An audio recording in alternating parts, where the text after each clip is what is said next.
What's up, everybody? Welcome to another episode of the Cigars and Everything Else. Man, forget this intro, man. Let's just jump into some cigar talk, man. Hey, this is number 55. You know, 55. It's 55, man. Who we giving it to? Hey, look, man, we can go a lot of, well, now I think I'll say a lot of different ways, but we got some names. I thought I had a way where I knew it was going to go, but I saw Junior Seau. Shout out to him. You know what I'm saying? R.I.P. Then it's the playoffs. Denver Nuggets. They're in the finals, man. Dikembe Mutombo. You remember the scene? Yeah, I remember that. I remember that. Go Dikembe Mutombo. Or we in the playoffs. I don't know if you know about this dude, Duncan Robinson. White dude with two black last names. We're playing for Miami Heat. Duncan Robinson, number 55. He balling too. Yeah. You know what I'm saying? The Heat are down right now, but it's okay. It's okay. We can go to Jason Williams. We can go with the Jason Williams, or we can go with the Jason Williams.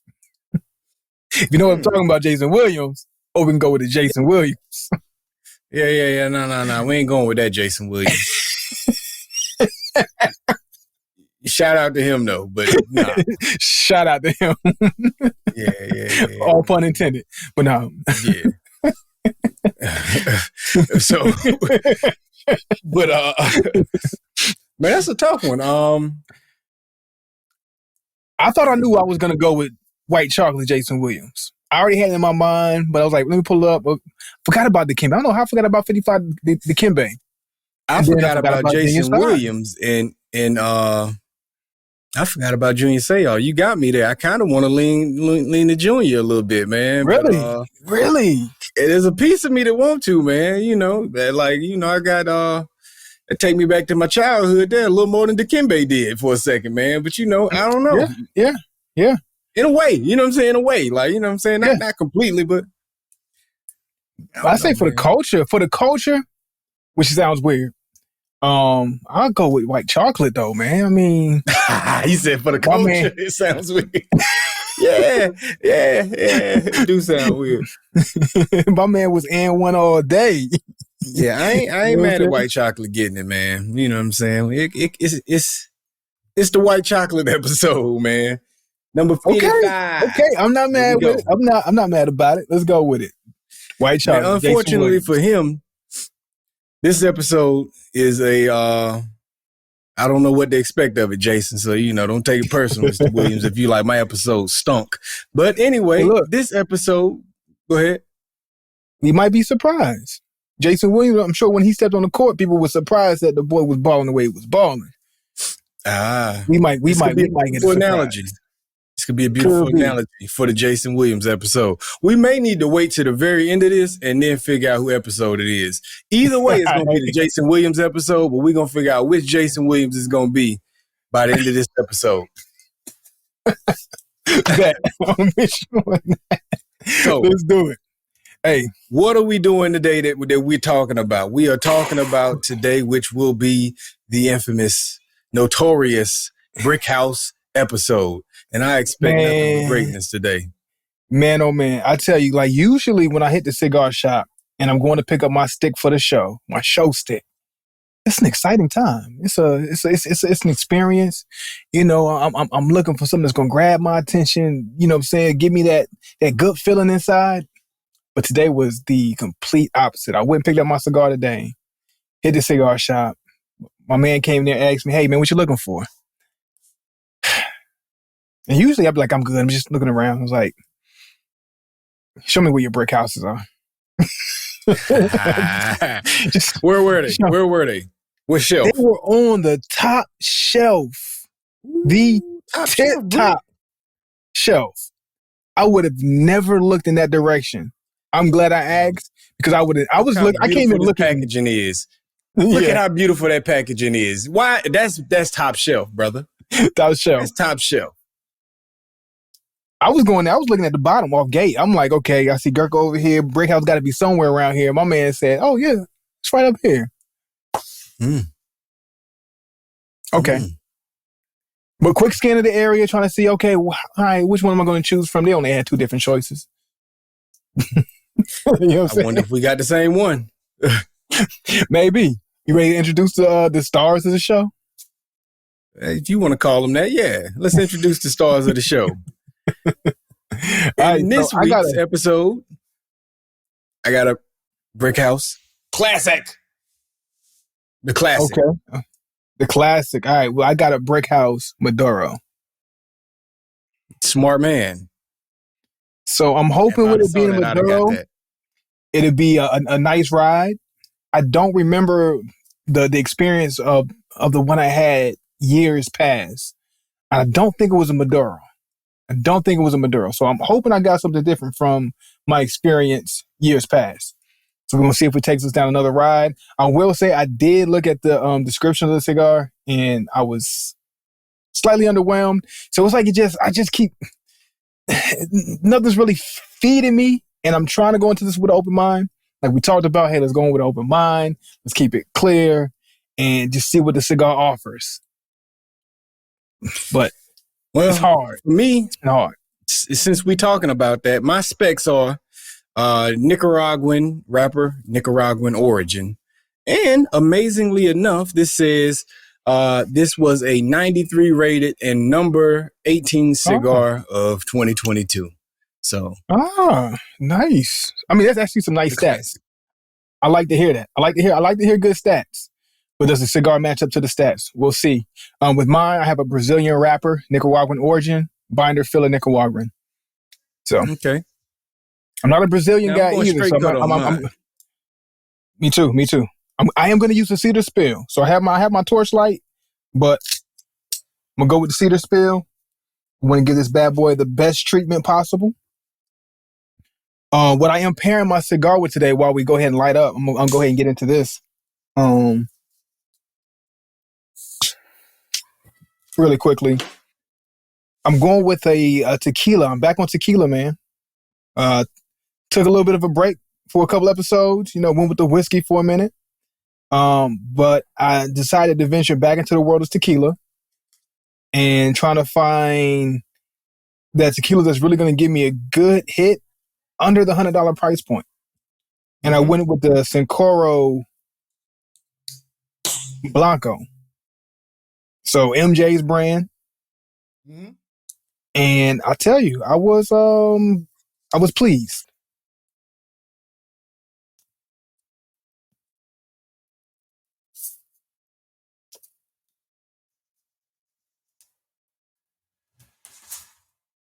What was pleasing about this Sincoro for you? First off, I would say the nose of the drink, right off the nose. Really, really, really, really good aroma, really good flavor. As it, just as you're tasting it, or as you're smelling it before the taste. That is probably the most pleasant piece of the drinking experience with this Sincoro. As you're sipping it, you're taking in those aromas, and it's kind of getting into your palate as well as you're getting your taste.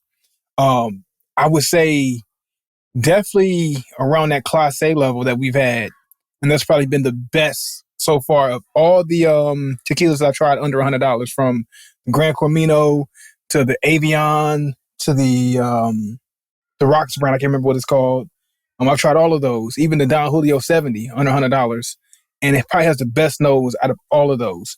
And I really, really enjoyed it. I am drinking it straight up today, which I was kind of concerned whether drinking it straight up would kind of, affect the nose.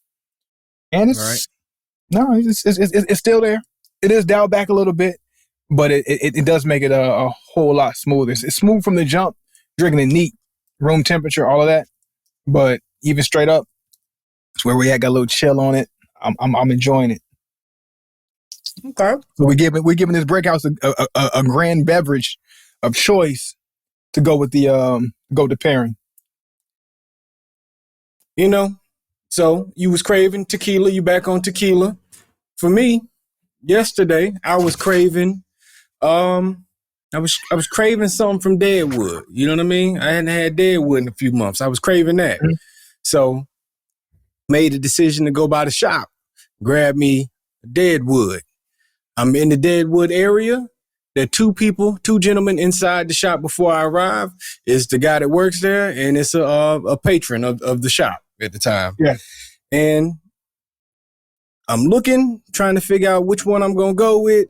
And I hear somebody off to my right say, you ever had a Brickhouse before?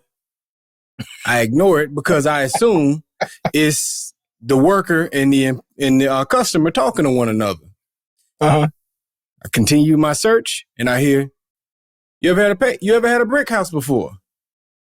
I look to my right and on one knee on the bottom shelf going through the Brickhouse section, it's the most enthusiastic face I've seen on a cigar smoke in a long time. Really? Mm-hmm. Super excited about asking if I ever had a Brickhouse. I look at him and I say, it's been a while since I had one, but yeah, I've had it before. And you could just see him exploding with excitement and joy. And like, tell me about it. Not even that. Because then I looked at him and I saw this energy coming out of him, this just excitement. I'm like, well, why? You know, I'm like, you had it before? He was like, yeah, it was my first cigar. And I said, I said, did you like it?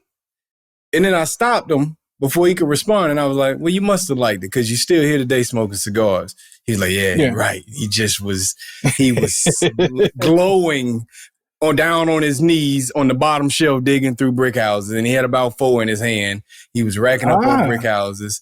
And it just reminded me that, you know, that first experience with a cigar, you know what I'm saying, how big of a difference it can make in your life. Mm-hmm. And we talk bad about Brickhouse, but this guy was just jovial and glowing at his fondness for his first experience with. He lost his virginity to Brickhouse, and he just respects and loves Brickhouse. Like, and it if only he knows how much better it gets down the line. If only he knew. Well, I didn't find out how long he'd been smoking for. So he could have been in the game 5-6 years. You know what I'm saying? Like 10 years. But I mean, I will say that Brickhouse is still on the shelf. The cigar lounges or cigar shops are still getting them shipped in. So they're going off the shelf. You know, like Alec Bradley's, we saw them disappear from the shelf for a while. I don't think I've ever not seen Brickhouse in a cigar shop. I can't say I've seen Alec Bradley completely disappear for a good period of time, but I've seen Brickhouse shrink, but I've never seen him not in a cigar shop. Yeah, you know what? Same with Gurkha. It's funny you said there's only 2 options there. I don't recall ever seeing a lot of Brickhouse options in recent time. Like, it's just limited, man. And I actually need to get online and do some research and find out, is that production? Did they only, have limited how much they manufacture, or if it's actually more options, but the stores is only buying a few of them? You know what I mean? Yeah. Or maybe they're just deciding, hey, these are what the customers are buying, and they don't like the other ones. Maybe that's what I mean. Maybe this is the best of the best that they had, so this is what we're going to carry, because everything else might not be going. So we're just going to focus on the ones that are selling. So maybe. Yeah, that's what I mean. I wonder which one of those 2 it is, if it's that or if they actually only manufacture. Yeah. Options. Okay. Yeah. But I'll say this and then we can move on. Mm-hmm. I ain't mad at it. Yeah. To my first light? Yeah. That's my first thoughts. I ain't mad at it. Yeah. I'm there too. If I was at the water and this was my first experience, I get why you would come back. You know what I'm saying? I get why you would give cigars another shot, is what I'm saying. You know what I'm saying? Yeah. Not completely turned off by it. Like it's not like my wild experience, like saying, oh, this is great. Like this is the best I've had, but I'm not completely turned off right now. Mm-hmm. I would say that. Yeah, this is an experience where I can understand why someone would still be open to the idea of smoking cigars after this experience. But we'll get more into it later on. You know what I mean? Yeah. We got a ways to go. Yeah. I don't want to be premature, but that's my opening thoughts. Hey man, I seen some information on the new Quattro port by Maserati, the 2024 Maserati Quattro port. Talk to me about it. It's coming out. It's going to be exclusively electric. The Quattro port will be an electric car moving forward. Really? I don't know how I feel about that, brother. I don't know how I feel. Me neither. There's a part of me that don't like that decision on Maserati's end, and it just makes me wonder, are they trying to be groundbreaking where they see this is the future? Like, hey, man, it's about to be that type of market. Get used to the electric world, or what? I mean, like that's the only thing I can think of, because how for a car brand like Maserati, who their focus is on that engine. Yeah. That engine. That's your bread and butter. That's where you don't make your money with the tech. You don't like if you ever sat in a Maserati, they're not overwhelming with the tech. Right? We've looked at it before. We pulled up in one before, and it's not overwhelming with the tech. Where it makes its bread and butter is those fine details and that engine. That engine. You know what I'm saying? Mm-hmm. And for them to step away from that, that's kind of either they have to look at it and say, look, this is where cars are going. We're going to be in the forefront of it, so we can try to get a jump on everybody else. So we can be that staple in electric, not to say muscle car, but that same type of thing about them. But on the electric side. That's those two statements don't go together, do they? Electric and muscle, you can't say that, can you? Can't. But that's what I'm saying. Maybe they want to get a jump on it. They say, if this is the way that that cars are going to go, let's get ahead of technology, get ahead of all the other cars in our class. And if we can make that same impact on the electric side before everybody else, then we'll be synonymous with, okay, this is electric, but this is the strongest electric engine. I don't know how they call it. Is it an engine anymore? But electric powered vehicle. We get that same feel. We get that same feel in a Maserati, but on the electric side. Nobody else is doing this. Not that I know of. So if they get ahead, then maybe that's where they're saying, okay, this is where we're going to make our staple.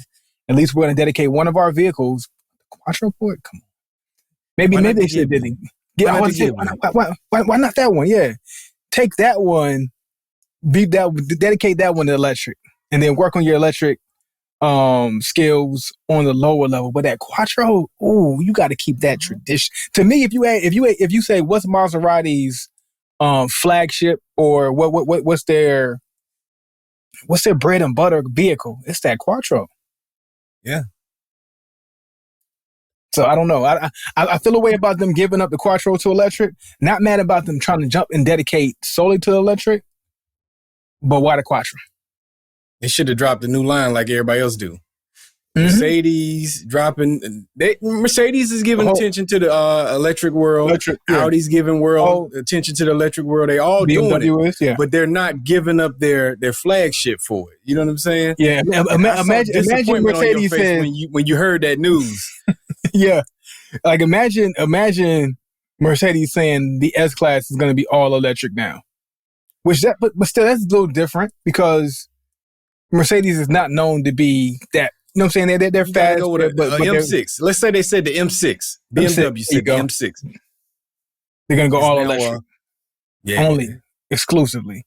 There'll be some BMW folks that are going to be hurt. Me ain't going to do much for me. I don't care. But the BMW enthusiasts, they might be hurt by that. And I can see Maserati enthusiasts, losing a little hope when it comes to that. We both just did. It was written on your face clearly when I said it. You kind of like you had to take it in for a second. And that's take it in and think like, hold on, wait. Yeah. Yeah. When I heard it, I was like, huh?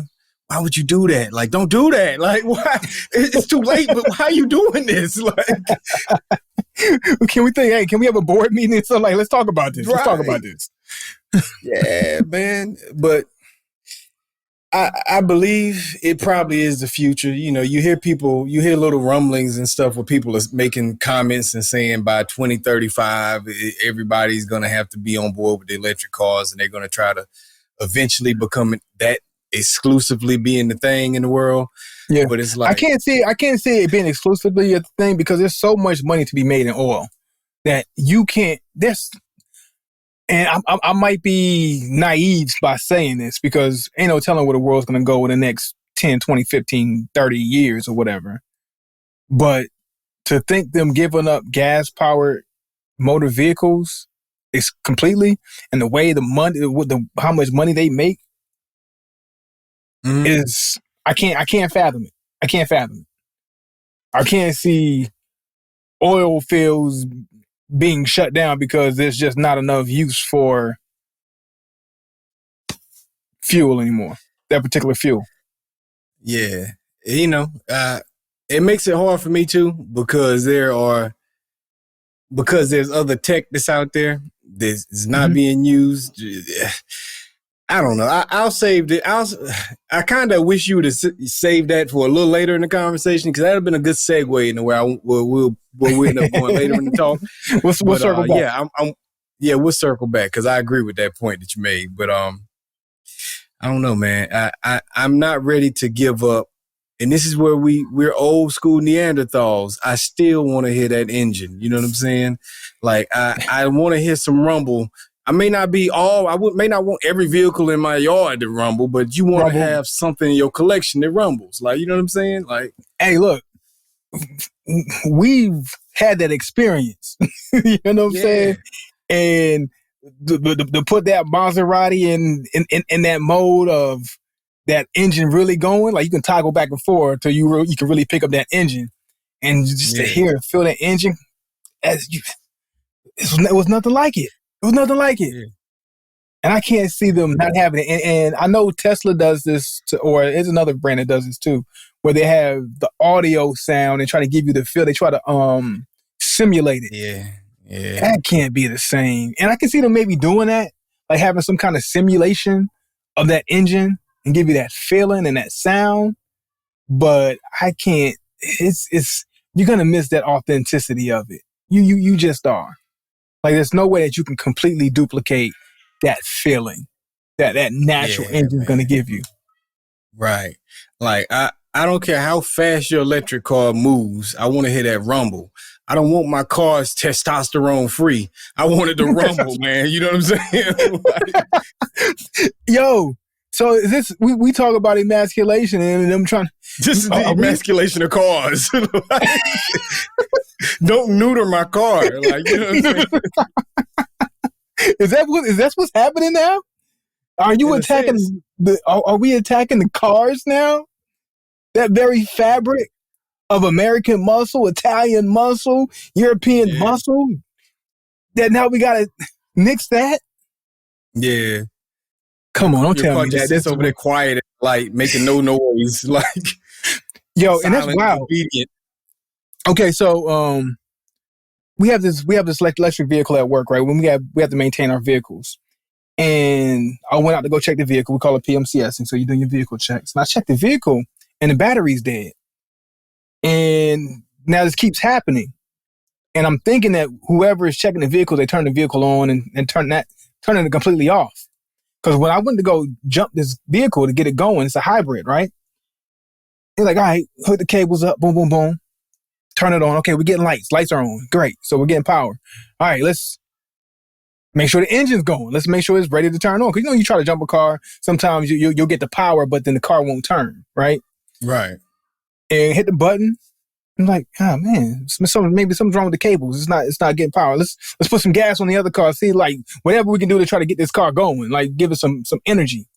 Come to find out this whole time, 15 minutes later, the car has been on. Had no idea the car was actually running. It's that quiet. Yeah. It's like, yeah. Oh, And that's probably why it keeps dying, because people keep thinking that the car is off when it's actually on. And you kill the car because you don't know that the engine shut down, that you can turn the car all the way off now. And I think that's what's happening. We are, you know, that feeling that when you hear that engine go, man, there's something about it. And to take that away and now to attack Maserati, going too far. Yeah. I want my lion in the jungle roaring and scaring everything in sight. Not just sitting there quiet like rah. Just scared. The hyena's just walking up on him because he just that's all he got. Stuff's supposed to move when I come through. Like your car's supposed to be like that, man. I need to hear that ground shake. You need to put a little tremble in my chest. You know what I'm saying? If I'm a lion, I see that hyena got to have a little tremble in his chest. I'm no, hey, look, don't try it. Don't try it. Yeah. When your Maserati pull up, everybody need to feel it in their chest also. People need to be looking out their windows like, who is coming into the neighborhood right now? Like this is shoot. Oh man, Maserati, we gotta talk about this. Now that we're going deep into the conversation, I'm like, yeah, we gotta no, man. No. Not the Quattro. Leave it classic. And I'm one of those car purists now. Like I don't even like rims on certain cars. Like if I see a Benz and you customize it and put, I'm like, nah, man. We got different wheels for that. You know what I'm saying? We got different wheels. If you ain't like the stock wheels that came with it, upgrade your wheels. Those gotta be Mercedes wheels though, man. Like I'm a purist in that. And I feel like Maserati should do the same. If you're gonna go electric, dedicate an electric vehicle, like start from the ground up with another vehicle. Don't change your not your flagship. Not your flagship. Yeah. Or if you are going to add it to the flagship, then you need to just have the original still and then with your E version of it. You know what I'm saying? Your electric version of it. I agree. This is what I will ask you, because like you touched on something earlier with Maserati, which is interesting. You're not known for your tech like that. You know what I'm saying? And for that, a lot of these luxury cars ain't really known for their tech like that. You know what I'm saying? Once you get into that world, if these luxury vehicles are going to start trying to enter the electric world, are they going to have to they're going to have to catch up some ground on their tech? Because you're now giving up your advantages. I think so. In order to be competitive, because as we've seen, and now we're going to a little bit more car talk, we've seen with what used to be your luxury vehicles, your badge is not going to mean everything forever. You can't survive on your badge alone. Yeah. You're going to have to be innovative. You're going to have to keep up with the times. Your badge only... Yeah, Lincoln and Cadillac. Like we've seen it. Cadillac is catching up. Even Lincoln, they're catching up now. But for a while, they were sleeping. They were quiet. Even Lexus is catching up. And we give Lexus a hard time. They're catching up now. But we've seen that those big badges that we've known before have fallen off completely, because they didn't keep up with the times. And now we're seeing Kia. Yeah. We're seeing Hyundai. Try to muscle their way in. Yeah, because he's like, okay, we don't have the badge like they have, but we can jump in on that technology and we can kill them on technology. And now people have to look our way. They have to pay us attention, So now by them being cutting edge, they garner that attention. And now those legacy badges kind of fall back a little bit because they're just relying on being that strong brand. Yeah, that name. Yeah. And we've seen that's not enough. It's not enough. Yeah. And that's the other thing. Us that love Maserati, we love it. But outsiders of that, a lot of outsiders is like, why? The same thing we say about BMW. If you can afford a BMW, why not get a Benz? That's how people feel about Maserati. If you're not a Maserati fan, that's how they tend to feel. Like, so like, why am I spend $100,000 on this? Why go spend $100,000 on something else? Yeah. You know what I'm saying? And it's not going to give me all the tech that I want. I mean, granted, like I'm at that age and point of all the tech and all those little trinkets don't mean as much to me as the details, the the attention to those small things. Yeah, those quality things. That stands out a whole lot more to me. Like we sat in that Levante and we looked at like, man, the details here and there. Like that's what I paid attention more so than whether it had a full console of technology here and had the interior lights and LEDs here that did all of these things. And I waved my hand and the door open. Those things are cool and cute and everything. But I don't, those like little small detail things are what catch me. Even with my small Benz I have now, like I'll catch like little details I didn't even notice. I have to watch my car. Like, and they had this little stitching over here. Oh, that's dope. That's what I love. Yeah. That's what I love more so than all the tech. But as we progress, there's going to be more people who hold more attention to the tech and say the tech matters more than those little small quality details. Yeah. You're only going to get one or the other in most cases. You know what I'm saying? Mm-hmm. There's only so much they're going to put into your car that they can, the budget will allow. Yeah. You know what I'm saying? Yeah, time and money. So which one do you want? Time and money. You're going to put it into the tech or you're going to put it into the little details. Now, there's a lot of other cars, like when you get into the Maybach lines, you sent me one yesterday that was ridiculous. The Lando Lay G-Wagon. Ooh. Yeah. That got crazy, both. Right? That got both. But what that run you? I can't remember the price point.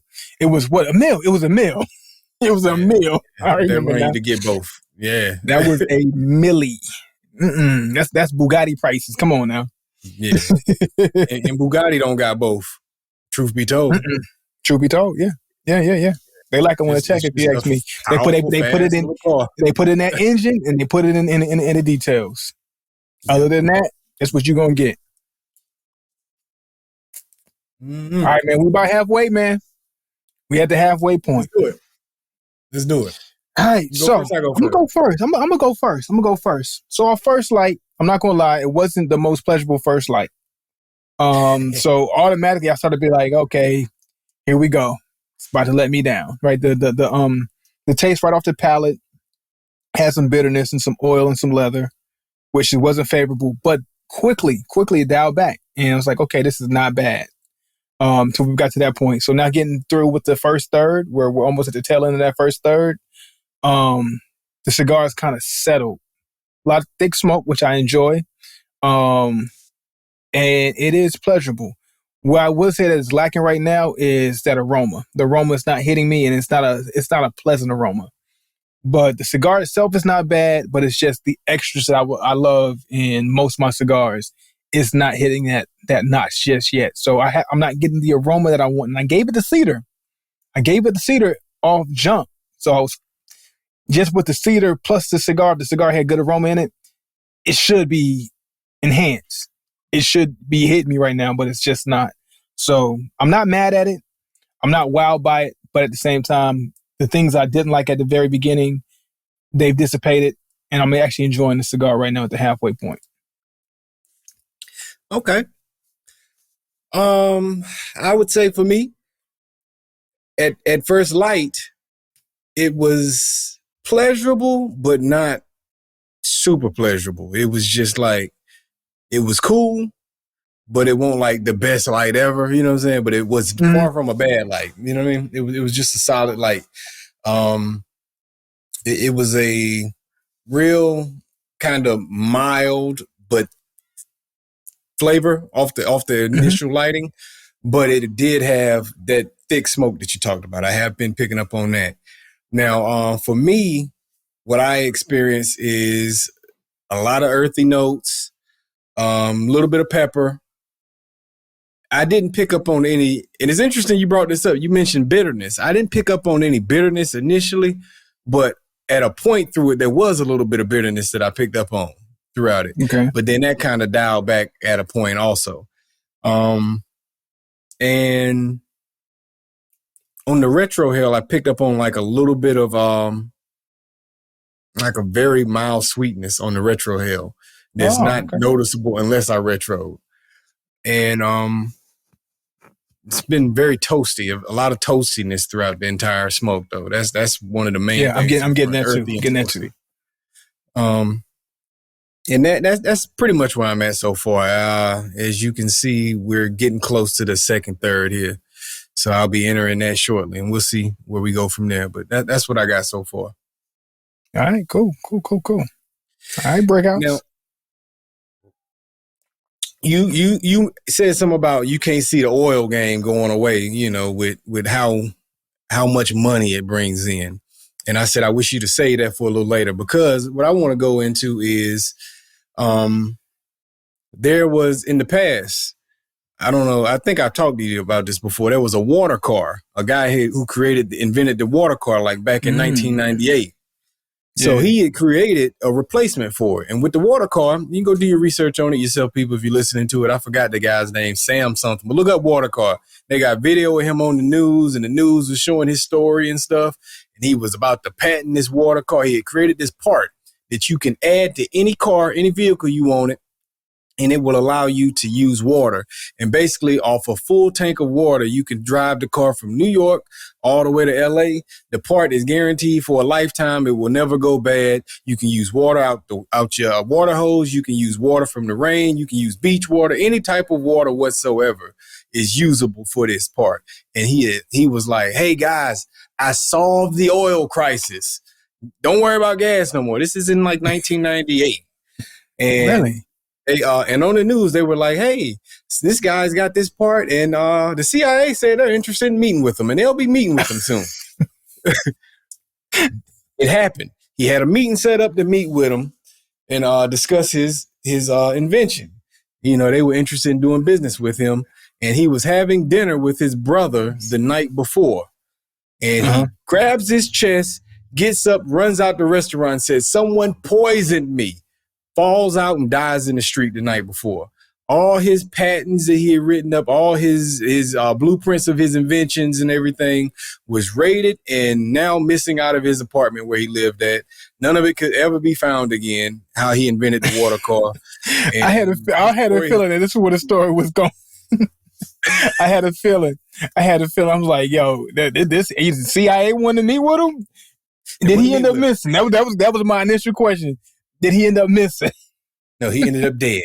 He ran out and said someone poisoned me while he was having dinner in a restaurant. And that's what I'm saying. That's what I'm saying. Like, it's way too much oil money being made. We got whole elaborate cities and whatnot built off of this oil money. Look at Dubai, man. Come on, how you think Dubai was built? Mm-hmm. Them boys is making the money. You know what I'm saying? And even in this country and other countries, so much money and revenue is being made. I feel like there has to be some kind of system in place to where they're dealing with these electric car companies and say, we're only going to let you go but so far. We're only going to let you go but so far. And the money that's being generated in electricity, I'm pretty sure they want a piece of it. Yeah. There has to be some kind of regulation and something that the powers that be are allowing them to go to a certain point, but then also saying, hey, we're going to take some money off the top. You cutting into just think about it. We talk about the job. We talk about crypto and how like that's affecting stocks and stuff like that. And hey, look, we got to have these regulations. I was going to go off the deep end and talk about the drug game. I've been watching a lot of mobster and mafia shows over the last few months. And that's where my mind is at. But it's like, hey, look, if you're going to cut into my supply, say what? You ain't have to go that deep crypto. You know what I'm saying? Yeah. Legal. Keep it on legal. Legal? Maybe. But no, it's like, they only let it go but so far and cut it to their bottom line. But so much. Because the rich got to stay rich and the poor got to get poor. And we can't let these other companies chop into our game. Now, especially that is directly, not to say that they're just making money. And no, we can't let them make money. Now, we can't let them be AMC and GameStop and just let poor people make money. No, them making money is cutting into your money. So the more electric cars that come out, that means the less gas-powered vehicles are being operated, which means, okay, we can only supplement gas prices so much. That $4 gas is only going to go but so far. So it has to be some leverage in there. Yeah. Yeah, I agree with you, man. So it makes sense to me, when you say that. But that also segues me into something else here that I'd heard in the news. And there's a former government official, and I really should have been more prepared for this story. But look up, if you're interested, Google the whistleblower speaks out on UFOs, whatever. I'm going into some alien talk. I don't think we ever done this before on the show. But anyway. Start out on it. Let's go. He's supposed to been pretty high power, a high level official. And he's like the highest level official that's ever come out and said, yeah, man, we've been working with a lot of alien technology for a long time. And he was like, does the government have, somebody asked him in the interview he was doing, does the government have any like UFO vehicles? He was like, yes, a lot. We've studied a lot of them. We have access to a lot of them, and we've been building our technology based off a lot of them. It's a whole lot. So he's like the first person to really make it official that there's something else out there we've interacted with. Now, he didn't say, from what I heard in the interview, of specifically like, oh yeah, we're dealing with little green guys. He didn't say that, but he's saying, right, yeah, there's some vehicles that ain't from this planet that we discovered that's crashed, and yeah, we've been studying them. Like, we got access to them. We've been studying their technology and reusing it in our own technology to this day. In a sense, makes sense if you think all the way back to the 60s, from 0 BC. Matter of fact, go back to whatever AD, however far back you want to go in time, to that AD to 19, whenever the Roswell thing happened. Look how slowly technology advanced. And then look how quickly from the 60s forward it happened. We hit the moon and we back ever since then. Like, you know what I'm saying? And it's just, well, yeah. Some people don't believe that. Some people believe that the moon is as real as my backdrop. You know what I'm saying? I don't know. Like, it just, they think the moon landing was made in the same place. But I don't know, man, but I get into this to ask you, man, do you think that there's any possibility that, the whistleblower could be telling the truth, or you think he's just some guy that's mad with his job and want to get some notoriety off of it? You know what? It's hard to say no. He quit to become a whistleblower. Like, hey, I had enough. Let me just. So this is what I'll say. It's hard to say no, but then it's hard to say yes. I do believe, right? Because believe half of what you see, none of what you hear, right? Mm-hmm. But if it was true, how long would he be allowed to say this before the CIA or somebody, one of them alphabet boys comes in and says, "No, we're going to shut this down. You ain't going to be talking much, none." I mean, because everything we do is being monitored, especially if it's an article written, a video being made on YouTube. Somebody's seeing something. This Big Brother is watching, right? Get this. Mm-hmm. If him saying it, why even step in? Because the average person is going to say he's some kook. Right. So just let him go ahead and talk. You kill him, you validate him. Yeah, we ain't going to believe him anyway. You know what I'm saying? Like, that makes sense. So now that he's already said something, now if he disappears, now what he's saying has some validity to it. Because why would you mess with this guy if we do something? So then that also makes it hard too. That makes it hard, like, to say, okay, that puts you at a tough spot to say what he's saying is valid, is true, or if it's not. That still leaves a lot of gray area, which I don't know, man. I don't know. Because, like, you can't, like you said, now that he said something, you can't do anything to him. Because now if you do something to him, he disappears. Whatever happened to that guy? Now that just alludes to, there's something that you have to cover up because his information's already gone out. Yeah. Dude's viral already. You know what I'm saying? Like, yeah, so now we leave him. Now it's just part of the conspiracy theorist or whatever. He'll just fall into that category. Conspiracy. Yeah. Just another conspiracy, So it's better to go quiet in that situation. But now you just left with, do I believe this guy or don't I believe this guy? You know what I mean? Like, so I would say, my personal beliefs. Do you want my personal belief? I want your personal belief. Is there something else out there, or is in this massive universe, it's just us? Gosh, honestly, I don't know. I wish I had. I wish I could sway one way or the other. But I've been torn. You know, I am somebody who I don't necessarily think that everything that people talk about is a conspiracy. But I'm one of those people who, if I see it on the news, could it be true? Could it be not? I don't necessarily believe much of anything. Not saying I'm a conspiracy theorist, but that whole what I just said before, believe none of what you hear and half of what you see. I'm that type of person. Even if it is on the news, or even if it says, hey, we did this and we went blah, blah, blah. I didn't see it. I wasn't in the room. I wasn't a part of it. I don't know what happened. So I take news and I take reports like that with a grain of salt. It could be true. It could not be true. I don't know. So I always play a tough position when it comes to that. Not saying I'm a conspiracy theorist to say, oh, 9/11 didn't happen and this was said. Yeah. I'm like, it could go either way. Yeah. You ain't shocked at whatever the answer turned out to be, where you stand. I'm not. That's pretty much, if I said that's that, if you want my idea, that's where I'm at. It's like, it could be whatever. It could be whatever.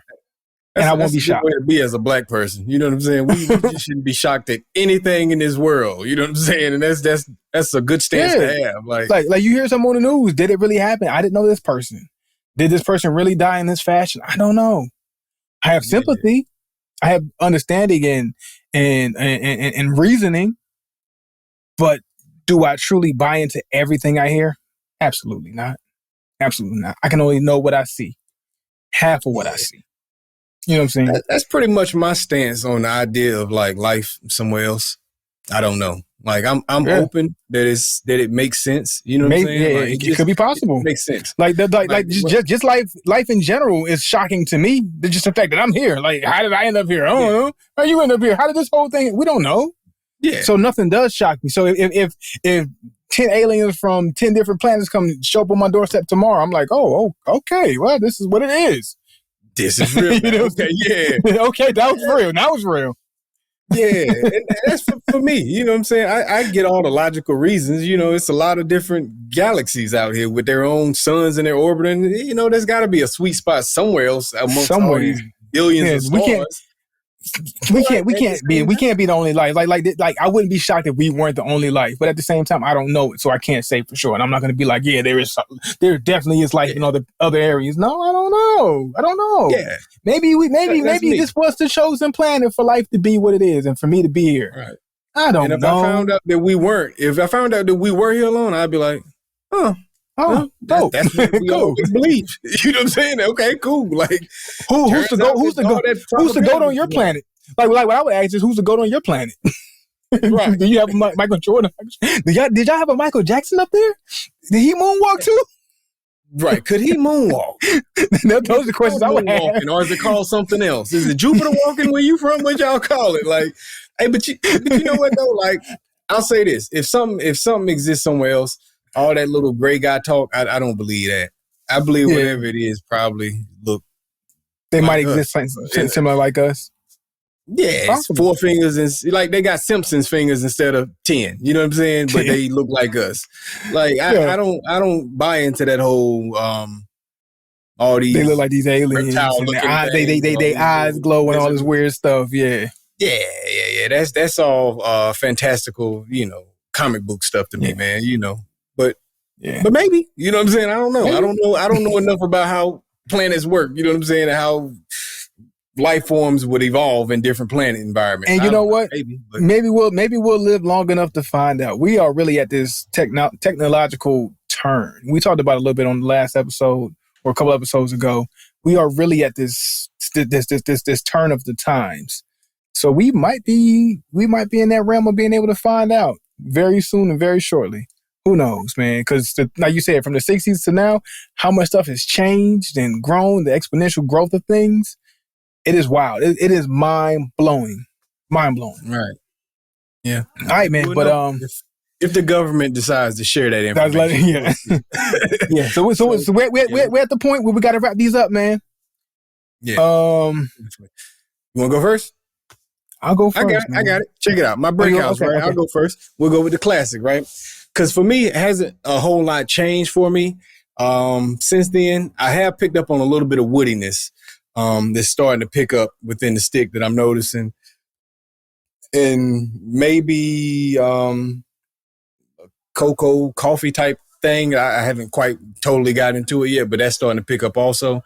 But and the pepper is dialed back at this point in time. But earthy, toasty, and what I just say now, earthy, toasty, and woody. That's what's kind of coming up a little bit with something with a little bit of a cocoa coffee type taste to it. It's starting to kick in for me. But that's the only thing that's changed. I would say I give this particular stick, Brickhouse Classic, let's go 3.8 out of 5. 3.8 out of 5. Okay. Which is actually pretty good. Close to Shout 4, out to Brickhouse. Shout out to Brickhouse. Okay. All right, so I'm going to go. And I've given Brickhouse the hardest time of any cigar, even Gurkha. So the Brickhouse Maduro. First thing I would say is the thickness of this smoke. And I even caught myself watching the smoke come off the cigar, and it was a thing of beauty. Probably my favorite characteristic of the cigar is the thick smoke and just watching how this guy burned. Overall, the aroma, you lost me there. There's not much to rave about, which is one of those things I do look for. But then the taste. The taste wasn't bad. I was expecting a little bit more bite to come back, which it came back a little bit going into that second, third. So the bite and the bitterness came back. Probably the best part of the smoke was that first third. I'm curious to see how it finishes, and it kind of reminiscent of when I had my bad experience with the stick. Going back, remembering like it wasn't bad off the first go, but then as it burned down, it kind of gave me that feeling, and I started getting there a little bit. I don't know if it's just in my head or if it's what's happening with the cigar, but it's getting into some flavors that just aren't as pleasurable to me. But overall, up until this point, not the bad smoke. I can see myself smoking a cigar while I'm on a barbecue pit, kicking it, whatever. It's not a cigar I'm going to pick up because I want to go sit by the water and really enjoy my time and have a great cigar. Doesn't turn me off completely, but it's not one of those favorite flavors that I'm looking for. So out of 5, I'm going to give this cigar a 3.5. So we're going to give it in the 3s. But yes, 3.5 on the cigar. Lives in the 3s, y'all. Hey, that's the Gurkha episode. Not the Gurkha. This is the Brickhouse episode, which is also the Jason Williams episode. But it's half white chocolate, half other Jason Williams. We somewhere in the middle of the two Jason Williams. Yeah, there you go. It wasn't the Dikembe Mutombo. We ain't rejected. No, we ain't rejected. Hey, we appreciate y'all for tuning in this week's episode of Cigars and Everything Else podcast. We out. Cigars up.